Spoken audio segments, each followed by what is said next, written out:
Hello സുഹൃത്തുക്കളെ, നിങ്ങളോട് ആരെങ്കിലും നിങ്ങൾക്കറിയാവുന്ന ഒരു വലിയ മിസ്റ്ററി എന്താണെന്ന് ചോദിച്ചാൽ സുകുമാരക്കുറിപ്പ് എവിടെയാണെന്ന് നിങ്ങൾക്ക് അറിയില്ലെന്നോ, ഗോസ്റ്റ് ഉണ്ടോ ഇല്ലയോ എന്ന് ഉറപ്പില്ലെന്നോ എന്നൊക്കെ ആയിരിക്കും നിങ്ങൾ മറുപടി പറയുക. എന്നാൽ ഇതേ കാര്യം നമ്മൾ വിദേശ രാജ്യങ്ങളിൽ പ്രത്യേകിച്ച് UK ചെന്ന് ചോദിക്കുകയാണെങ്കിൽ ഭൂരിഭാഗം പേരും പറയുന്ന ഒരേ ഒരു ഉത്തരം ജാക്ക് ദി റിപ്പർ എന്നായിരിക്കും. ഇന്നും എന്തുകൊണ്ടാണ് അദ്ദേഹത്തിൻ്റെ കഥ നിഗൂഢത നിറഞ്ഞതായിരിക്കും എന്നായിരിക്കും ഇപ്പോൾ നിങ്ങൾ ചിന്തിക്കുന്നത്.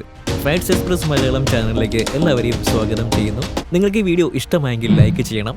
നിങ്ങൾ ചാനൽ ഇതുവരെ സബ്സ്ക്രൈബ് ചെയ്യാത്ത ആളാണെങ്കിൽ സബ്സ്ക്രൈബ് ചെയ്യുന്ന കാര്യം പരിഗണിക്കുക. 1888 ലണ്ടനിൽ 5 കൊലപാതകങ്ങൾ നടന്നിരുന്നു.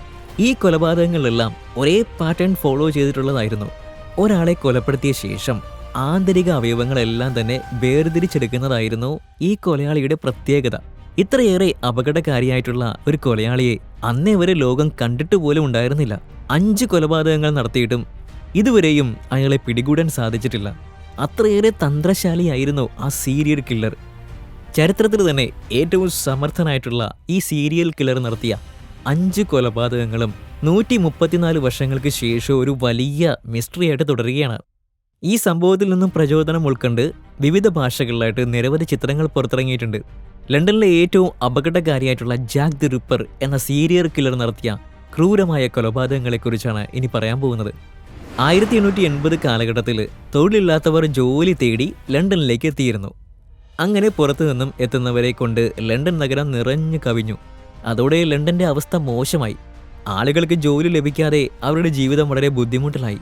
തുടർന്ന് അവർ മോഷണവും കൊള്ളയും കൊലപാതകവും ബലാത്സംഗവും ഒക്കെ ചെയ്യാൻ തുടങ്ങി. ലണ്ടൻ നഗരം പൂർണ്ണമായും മദ്യപാനികളെയും കള്ളന്മാരെയും കൊണ്ട് നിറഞ്ഞു. ആ സമയത്ത് സ്ത്രീകൾക്ക് ജോലിയില്ലാതിരുന്നത് കൊണ്ട് അവർ വേശ്യാവൃത്തിയിലേക്ക് പ്രവേശിക്കുകയും ചെയ്തു. തെരുവിലെ എല്ലാ മുക്കിലും മൂലയിലും വേശ്യകൾ കസ്റ്റമേഴ്സിനെ തേടി നിൽക്കാറുണ്ടായിരുന്നു. ലണ്ടനിൽ വർദ്ധിച്ചു വരുന്ന കുറ്റകൃത്യങ്ങൾ കാരണം ഇംഗ്ലണ്ടിലെ പ്രാദേശിക ജനങ്ങൾ ലണ്ടൻകാരെ കുറ്റപ്പെടുത്താൻ തുടങ്ങി. തുടർന്ന് ലണ്ടനിൽ എപ്പോൾ വേണമെങ്കിലും വൻ കലാപങ്ങൾ ഉണ്ടായേക്കാം എന്ന സ്ഥിതിയിലെത്തിയിരുന്നു. അങ്ങനെയിരിക്കെയാണ് 1888 ഒരു കൊലയാളി ലണ്ടനിലുണ്ട് എന്ന് അവിടെയുള്ള പോലീസിന് വിവരം കിട്ടിയത്.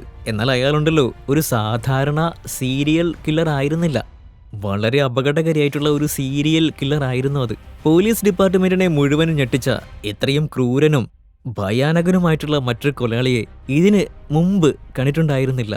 പോലീസുകാരി മാത്രമല്ല കേട്ടോ, ലണ്ടനിലെ മുഴുവൻ ജനങ്ങളിലും ഭീതി പടർത്താൻ ആ ജാക്ക് എന്ന് വിളിക്കപ്പെടുന്ന കൊലയാളിക്ക് സാധിച്ചു. ആകെ 11 കൊലപാതകങ്ങൾ ജാക്ക് നടത്തിയിട്ടുണ്ടെന്നാണ് പോലീസിന്റെ പ്രാഥമിക നിഗമനം. എന്നാൽ പിന്നീട് വിശദമായിട്ട് അന്വേഷണം നടത്തിയപ്പോൾ ആകെ 5 കൊലപാതകങ്ങൾ മാത്രമാണ് ഇദ്ദേഹം നടത്തിയിട്ടുള്ളത് എന്ന് കണ്ടെത്തുകയും ചെയ്തു. കാരണം ഈ 5 കൊലപാതകങ്ങളും ഒരേ രീതിയിലാണ് നടത്തിയിരിക്കുന്നത്. ലണ്ടനിൽ താമസിച്ചിരുന്ന 5 സ്ത്രീകളെയാണ് ജാക്ക് കൊലപ്പെടുത്തിയത്. ഈസ്റ്റ് ലണ്ടനിലെ വൈറ്റ് ചാപ്പൽ ഡിസ്ട്രിക്റ്റിലാണ് ഈ 5 കൊലപാതകങ്ങളിൽ ഭൂരിഭാഗവും നടന്നത്. അതുകൊണ്ടാണ് വൈറ്റ് ചാപ്പൽ ട്രൂത്ത് എന്നിതിന് പേരിട്ട് വിളിച്ചത്. കൊല്ലപ്പെട്ട 5 സ്ത്രീകളും വേശ്യകളായിരുന്നു. മൂർച്ചയുള്ള കത്തി ഉപയോഗിച്ചിട്ടാണ് ഈ 5 പേരെയും കൊലപ്പെടുത്തിയിരുന്നത്.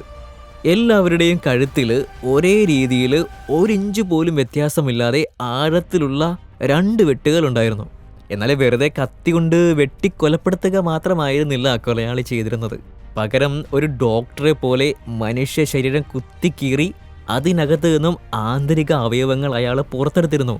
പ്രത്യേകിച്ച് കുടലും വൃക്കയുമെല്ലാം. ഒരു സ്ത്രീയുടെ ശരീരത്തിൽ നിന്നും ഗർഭപാത്രം വരെ പുറത്തു വന്നിട്ടുണ്ടായിരുന്നു. മാത്രമല്ല ഈ സ്ത്രീയുടെ സ്വകാര്യ ഭാഗങ്ങളിൽ കത്തി ഉപയോഗിച്ച് പലതവണ കുത്തുകയും ചെയ്തിരുന്നു. മൃതദേഹം കാണുമ്പോൾ തന്നെ ഛർദ്ദിക്കാൻ തോന്നുന്ന അവസ്ഥയിലായിരുന്നു പോലീസ് അവയെല്ലാം കണ്ടെത്തിയത്. കൊല്ലപ്പെട്ട സ്ത്രീകളുടെ മുഖം തിരിച്ചറിയാൻ കഴിയാത്ത വിധം കൊലയാളിയത് പൂർണ്ണമായിട്ട് നശിപ്പിക്കുമായിരുന്നു. 1988 ഓഗസ്റ്റ് 31 മേരി നിക്കോൾസ് എന്ന സ്ത്രീയെയാണ് ജാക്ക് ആദ്യമായിട്ട് കൊലപ്പെടുത്തിയത്. ഈ കൊലപാതകം നടന്ന സമയത്ത് ലണ്ടനിൽ ധാരാളം പ്രശ്നങ്ങളൊക്കെ ഉണ്ടായിരുന്നു. സ്ത്രീ സുരക്ഷയെപ്പറ്റിയും അവിടെ പ്രശ്നങ്ങളൊക്കെ ഉടലെടുത്തു. ഒരു ഡോക്ടർ കൊലപാതകം ചെയ്താൽ എങ്ങനെയിരിക്കും? അത്രയും പ്രൊഫഷണൽ ആയിട്ടാണ് ഈ കൊലപാതകം നടത്തിയത്. ഈ സമയത്ത് മീഡിയയ്ക്ക് ഒരു ലെറ്റർ കിട്ടിയിരുന്നു. ഈ ലെറ്ററിൽ ജാക്ക് എന്നായിരുന്നു പേരെഴുതിയിരുന്നത്. ഈ കൊലപാതകങ്ങളെല്ലാം ചെയ്തത് ഞാനാണെന്നും നിങ്ങൾക്ക് ഒന്നും ചെയ്യാൻ പറ്റത്തില്ല എന്നുമാണ് ആ ലെറ്ററിൽ ഉണ്ടായിരുന്നത്. അടുത്ത കൊലപാതകം താൻ ചെയ്യാൻ പോവുകയാണെന്നും ആ കൊലപാതകം ചെയ്തത് താനാണ് എന്ന് തിരിച്ചറിയുന്നതിനായിട്ട് വിക്ടിമിന്റെ കാതിൽ ഒരു വെട്ടിയിരിക്കുമെന്നും കത്തിലുണ്ടായിരുന്നു. എന്നാൽ മീഡിയ ഈ കാര്യം പോലീസിനെ അറിയിച്ചപ്പോൾ അതൊരു ഫേക്ക് ലെറ്റർ ആയിരിക്കുമെന്നാണ് അവർ പറഞ്ഞത്. ഇതിനുശേഷം ആനി ചാപ്മാൻ എന്ന ഒരു യുവതി കൊല്ലപ്പെട്ട സമയത്ത് അവളുടെ കാതിൽ കത്തിലുണ്ടായിരുന്ന പോലെ തന്നെ ഒരു വെട്ടിയിട്ടുണ്ടായിരുന്നു. മാത്രമല്ല അവളുടെ സ്വകാര്യ ഭാഗത്ത് ഇരുമ്പ് കമ്പി കയറ്റി വെച്ചിട്ടുണ്ടായിരുന്നു. അത്രയും ക്രൂരമായിട്ടാണ് അവളെ കൊലപ്പെടുത്തിയത്. മൂന്നാമത് കൊല്ലപ്പെട്ട എലിസബത്ത് സ്ട്രൈഡും ഇതേ രീതിയിൽ തന്നെ കഴുത്തറുത്തിട്ടായിരുന്നു കൊല്ലപ്പെട്ടത്. എന്നാൽ യുവതിയുടെ കുടൽ അവിടെ ഉപേക്ഷിച്ചു പോകാതെ അയാൾ കൂടെ കൊണ്ടുപോയിട്ടുണ്ടായിരുന്നു. പോലീസ് അവിടെ എല്ലാം അന്വേഷിച്ചിട്ടും കുടൽ കണ്ടെത്താനായില്ല. അതേ രാത്രി തന്നെ കാതറിൻ എഡ്വേർഡ്സ് എന്ന് പറയുന്ന മറ്റൊരു യുവതിയെയും കൊലപ്പെടുത്തിയിരുന്നു.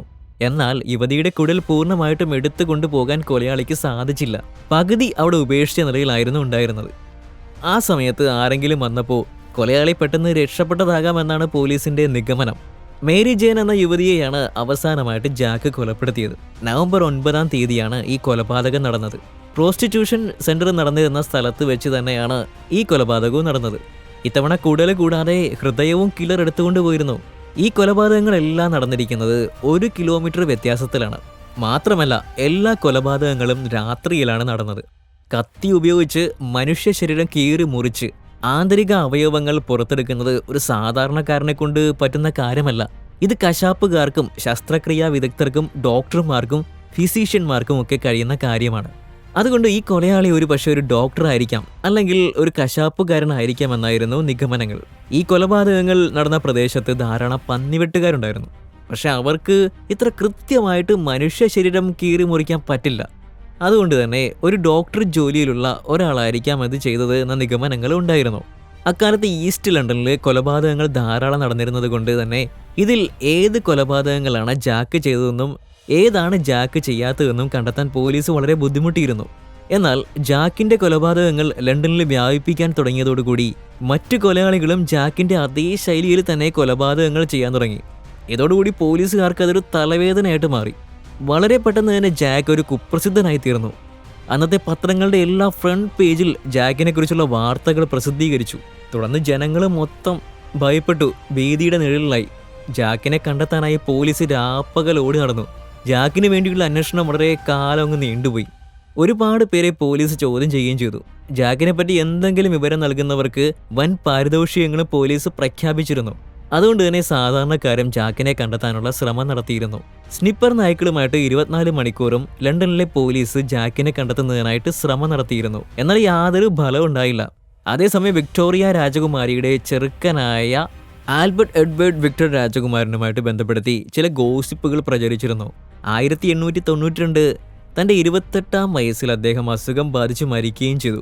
രാജകുമാരൻ രാത്രിയിൽ സ്ത്രീകളെ വേട്ടയാടുകയും തൻ്റെ ഇഷ്ടാനിഷ്ടങ്ങൾ തൃപ്തിപ്പെടുത്താൻ വേണ്ടി അവരെ തൻ്റെ ഇരകളാക്കുകയും ചെയ്യുമായിരുന്നു എന്നാണ് ആളുകൾ വിശ്വസിച്ചിരുന്നത്. എന്നാൽ ഈ രാജകുമാരനെതിരെ ആരുടെയും പക്കൽ തെളിവുകളൊന്നും ഇല്ലായിരുന്നു. അതുകൊണ്ട് അത് വെറും ഗോസിപ്പുകളായി കണക്കാക്കപ്പെട്ടു. അക്കാലത്ത് പോലീസിന് ജാക്കിന്റെ പേരിൽ ധാരാളം കത്തുകൾ ലഭിക്കുമായിരുന്നു. ആദ്യം മീഡിയയ്ക്ക് ലഭിച്ച കത്ത് ജാക്ക് അയച്ചതാണോ എന്നാണ് വിശ്വസിക്കപ്പെടുന്നത്. എന്നാൽ അതിനുശേഷം ലഭിച്ച കത്തുകളൊക്കെ ആരാണ് അയച്ചത് എന്ന കാര്യത്തിൽ യാതൊരു വ്യക്തതയുമില്ല. ഇതിൽ ഏറ്റവും പ്രശസ്തമായിട്ടുള്ള ഒരു കത്തിന്റെ പേര് പ്രൊമേൽ എന്നായിരുന്നു. 1888 ഒക്ടോബർ 15-നാണ് ഈ കത്ത് പോസ്റ്റ് ചെയ്തത്. ആ സ്ത്രീയുടെ വൃക്കയുടെ ഒരു ഭാഗം ഞാൻ നിങ്ങൾക്ക് അയക്കുന്നു, മറ്റേ ഭാഗം ഞാൻ തന്നെ കഴിച്ചു, അത് വളരെ രുചികരമായിരുന്നു എന്നായിരുന്നു ആ കത്തിലുണ്ടായിരുന്നത്. എന്നാൽ ആ കത്തിൽ ധാരാളം അക്ഷരത്തെറ്റുകളൊക്കെ ഉണ്ടായിരുന്നു. അതുകൊണ്ട് തന്നെ ജാക്കിനൊട്ടും വിദ്യാഭ്യാസമൊന്നുമുള്ള ആളല്ലെന്ന് പോലീസിന് മനസ്സിലായി. എന്നാൽ എത്ര ശ്രമിച്ചിട്ട് പോലീസിന് പ്രതിയിലേക്ക് അങ്ങ് എത്തിപ്പെടാൻ പറ്റിയില്ല. ഈ സമയത്ത് ജാക്കാണെന്ന് സ്വയം അവകാശപ്പെടുന്ന ചില ആളുകളുണ്ടായിരുന്നു. അവരെല്ലാം പോലീസ് വിശദമായിട്ട് ചോദ്യം ചെയ്തെങ്കിലും അവരാരും ജാക്കിന്റെ ഏഴയലത്ത് പോലും വന്നിരുന്നില്ല. പ്രശസ്തനാകാൻ വേണ്ടി പലരും ജാക്കാണെന്ന് സ്വയം പറയാൻ തുടങ്ങിയിരുന്നു. ഈ കാലയളവിൽ പല ഡിറ്റക്റ്റീവ്സും ജാക്കിനെ തിരയാൻ വേണ്ടി ശ്രമിച്ചിരുന്നു. എന്നാൽ ജാക്കിനെ കണ്ടെത്തുന്നത് പോയിട്ട് അവരുടെ ശരിക്കുള്ള പേര് പോലും കണ്ടെത്താൻ അവർക്ക് കഴിഞ്ഞില്ല. ജാക്ക് ആ 5 സ്ത്രീകളെ എന്തിനാണ് കൊന്നത് എന്നത് ഇന്നും ദുരൂഹമായിട്ട് തുടരുകയാണ്. എന്നാൽ ആ സ്ഥലത്ത് നിന്നും പ്രോസ്റ്റിറ്റ്യൂഷൻ എന്നേക്കുമായി ഇല്ലാതാക്കണം എന്നായിരുന്നു പോലീസിന് അക്കാലത്ത് ജാക്കിന്റെ പേരിൽ കിട്ടിയ ഭൂരിഭാഗം കത്തുകളിലും പറഞ്ഞിട്ടുണ്ടായിരുന്നത്. കൊല്ലപ്പെട്ട 5 സ്ത്രീകളും അവിടെയുള്ള ഫേമസ് ആയിട്ടുള്ള പ്രോസ്റ്റിറ്റ്യൂട്ടുകളായിരുന്നു.